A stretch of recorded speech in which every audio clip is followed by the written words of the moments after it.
guys! Welcome back again to my YouTube channel. So, ito na naman tayo sa panibagong video na ating gagawin for today. Actually, wala talaga tayong gagawin. Nakikipagchikahan lang ako sa inyo kasi bago ako matulog. Gusto ko makipagdaldalan. Naboboring ako. Chua, matutulog na naboboring pa. Pero yun nga, nakita naman siguro ko ng title. Yung title ng video natin today is kung paano ko nagsimula kay YouTube. Pero syempre, before tayo mag-start, diba? Favorite line ko yan. Before tayo mag-start. Kung baguhan ka pa lang sa channel ko, hindi mo alam yan na ang favorite word ko. Chor! Pero seryoso, before tayo mag-start, kung baguhan ka pa lang sa channel ko, please don't forget to subscribe and hit the bell button para lagi kayo updated sa aking ina-upload na video. And, i-like nyo na rin kahit hindi nyo gusto. Char! Anyway, ayoko na ng bonggang-bongga. Paano nga ba ako nag-start? So, ganito kasi yun. Parang unexpected kasi na parang, trip ko lang mag-YouTube. Tsaka parang sabi ko sa sarili ko, parang gusto ko mag-upload ng video, mag-chika-chika lang, ganon-ganon. Eh, dati kasi syempre, nanonood din naman ako ng mga vlog, pero hindi ako mahilig sa mga prank. Siguro kung subscribers kita, alam mo yan, nabanggit ko sa isang video ko na hindi ako mahilig mag-prank at hindi rin ako mahilig yung upload ko yung video kung magpa-prank man ako, ganon. Hindi ako mahilig sa ganon. Ang ko lang talaga, gusto ko yung magkato, kagaya nito, nakikipagdadalan ako sa inyo, nakikipag-usap ko sa inyo, wala lang, chika-chika lang talaga, tapos mga tutorial, ganyan-ganyan.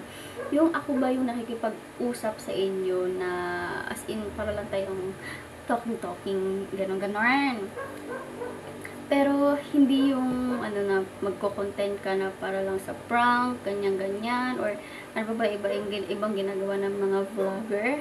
Hindi ko alam. Basta, yun. Bukod doon, siguro may gagawin din ako na ibang video, bukod sa tutorial, bukod sa pakikipag-usap. Hindi ko pa alam sa future, char. Baka magawa din naman natin yan. Pero, yun nga, hindi naman mahilig doon. Ang dami ko sinasabi. So, yun na nga. Tapos yun, naisip ko na, why not? Try lang natin. Wala namang mawawala. Ay! Ang arte. Char. Pero seryoso, yun, tinry ko. Tapos, isang upload pa lang, ito ang tawa ko, may nag-view ng isa, diba? Isang upload ko, isang beses. First time ko mag-upload sa YouTube channel ko, tapos may nanood ng isa. Parang talaga, isang tao lang naman nanood. Pero at least, diba, sabi nga ni Kong, hanggat may nanonood kahit isa, ibig sabihin hindi ka pwedeng sumuko. Kasi yung isang view na yan, ibig sabihin isang taong naniniwala sa'yo. Naniniwala sa'yo, hindi lang dahil magaling ka. Naniniwala siya sa'yo dahil hindi ko rin alam. Pinagagawa ko sa... Hindi ko lang nagpapayo ko eh.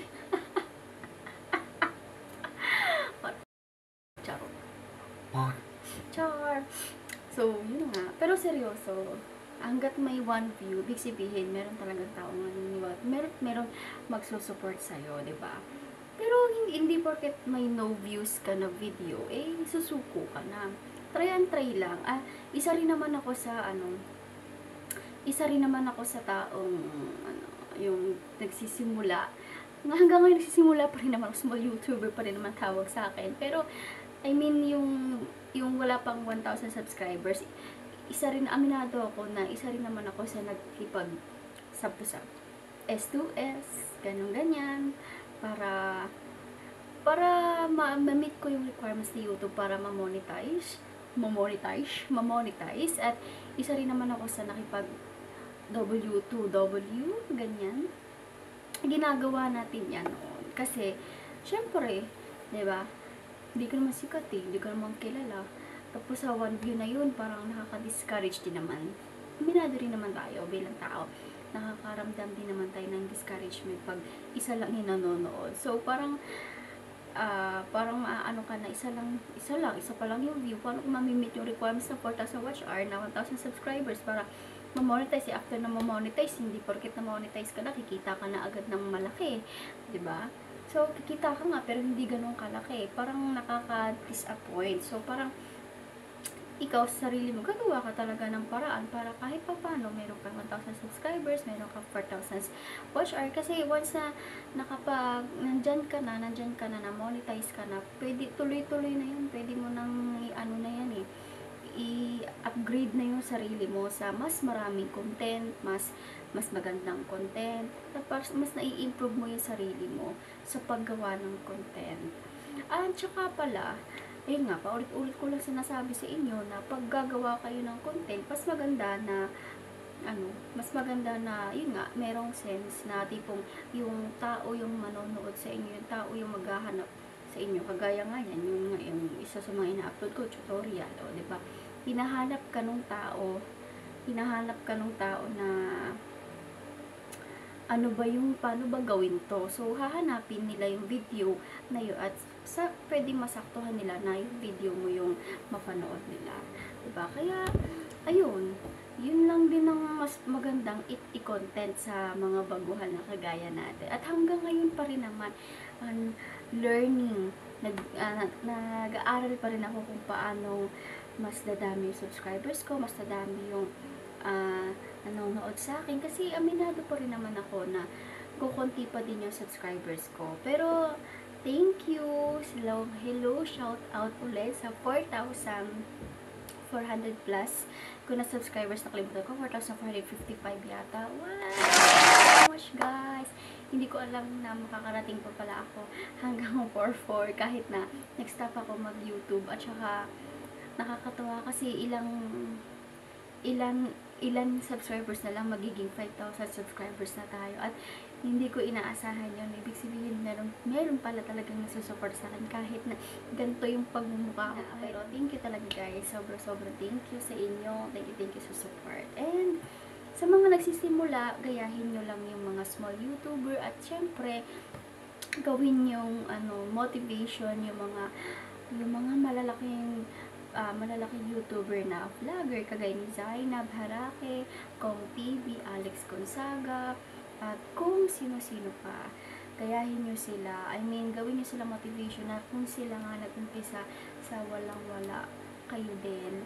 Ang YouTube kasi parang negosyo yan eh. Sa una talaga wala kang kita. Sa umpisa walang makakakilala sa iyo. Sa umpisa walang pupunta sa tindahan mo, parang sari-sari store. Kasi hindi ka pa kilala. Ang mas pinupuntahan doon sila sa sanay na. Doon sila sa kung saan sila nasanay. Paulit-ulit nila pinupuntahan, paulit-ulit silang bumibili doon kasi doon sila nasanay. Hanggang sa kung ikaw nagpatuloy, kagaya nung nauna sa'yo, kikita ka din. Kasi masasanay din sila sa'yo hanggang sa magsawa na sila. Charo! Hanggang sa syempre, dadami, lalaki yung target market mo, lalaki yung taong sumusuporta sa'yo. Actually, hindi lang naman yan din yung natin kay YouTube eh. Actually, isa rin sa reason kung bakit nag-YouTube ako. Kasi syempre, pastime, pag walang ginagawa, ganyan. Tapos, syempre, kailangan din natin ng pera. Sino ba naman ayaw ng pera, di ba? Extra income din. Nakakatawa kasi upload ka lang ng video tapos hindi mo akalain kumikita ka ng pera. Saan ka no? Nakakatawa kasi unang sahod ko kay YouTube. At tuwang-tuwa ako kasi syempre, ay na yung pagkatawa ko.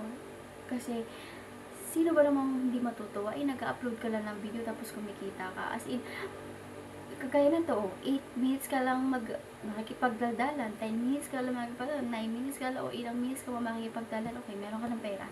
Diba? Do hindi ganun kalaki, pero talaga. Pero at least, diba, kumikita ka. Saan ka makakakuha ng ganun? Sa pagpulot, makakita ka nga lang ng pera, nasa daan, sobrang dalang na, diba? How much more dito, nakakatuwa lang na sa pag-YouTube, sa pag-vlog, sa pag-upload mo ng video, kumikita ka. Kaya, thankful tayo kasi may ginawang ganito si YouTube para sa atin. Diba? Sa ating mga housewife, char, sa ating mga momshi dyan, sa mga momshi dyan, hindi pa naman ako momshi. Sa future na, char, soon to be, char! No, diba? Manifest na natin yan. Kaya, ayun, ay, nakakatuwa lang. Natutuwa talaga ako, promise. Kasi, nandito na tayo, dumating na ako sa point na ganito na parang nag-i-enjoy. Dati kasi parang ginagawa ko kasi kay YouTube. Ay, naku, wala akong ma-upload. Kasi, Hindi ko alam anong content na naiisip ko. Pwede kong gawin, ganyan-ganyan. Syempre, di ba, kailangan ko nga ng, yung more sense, yung may sense na content, ganyan-ganyan. Wala akong maisip, tapos, meron mang maisip, tapos wala gano'n nanonood. Parang nadidisappoint, nadidismaya ako. So, ngayon, parang kahit, okay, go lang. Kasi parang ginagawa ko lang siyang pastime. Natutuwa ako kasi kahit pa paano may nanonood. Tsaka, nagugulat na rin ako kasi dumadami subscribers ko, te. Pero, aminado rin ako sa inyo na meron na nawawalang subscribers ko na rin. Meron na dagdagan na 2. Tapos, magulat na lang ako, may mawawalang 1, 2. Pero hanggang dun lang, 1 hanggang 2 or 3 nawawala. Pero, mas maraming nadadagdag sa subscribers ko. Kasi, meron talagang sumusuporta kahit kantong mukha ko, diba? Kahit na, minsan ganto-ganto lang tayo, kahit madalang tayo mag-upload, basta gawin nyo lang pastime yung pag-YouTube, wag nyo isipin mo na yung kita, gano'n. Though lahat naman tayo kailangan ng kita, sino pa naman ayaw, diba? Ulit ko yung sinasabi, pero yun nga, sa umpisa huwag nyo munang isipin kasi madidismaya ka talaga pag iisip mo kasi sobrang, hindi sobrang liit, no? Maliit talaga sa maliit, hindi makakabuhay kasi sa pamilya, kung maliit lang din yung kung maliit lang din yung kagaya ko, small YouTuber ka lang. Pero, pag lumaki naman na yung supporters mo at tumami naman na yung viewers mo at maraming sumusuporta sa'yo, paulit-ulit ko sinasabi, di ba? Isa lang naman yung English na Tagalog ko lang. Yan na. Parang networking. Lalaki na yung kita. And, naka 12 minutes na tayo. O, diba? May pera na ako. Charot. O, diba? Naka 12 minutes na tayo. So, yun lang naman, guys. Sana, sa mga sumusuporta sa akin, sa mga subscribers ko, thank you sa inyo. At sana dumami pa kayo. More subscribers to come sa ating lahat. At sa mga small YouTuber na kagaya ko, more subscribers to come sa ating lahat. Maraming salamat sa pakikipagdalalan sa akin. More subscribers to come sa ating lahat, hindi lang sa akin, sa inyo din. God bless. Bye!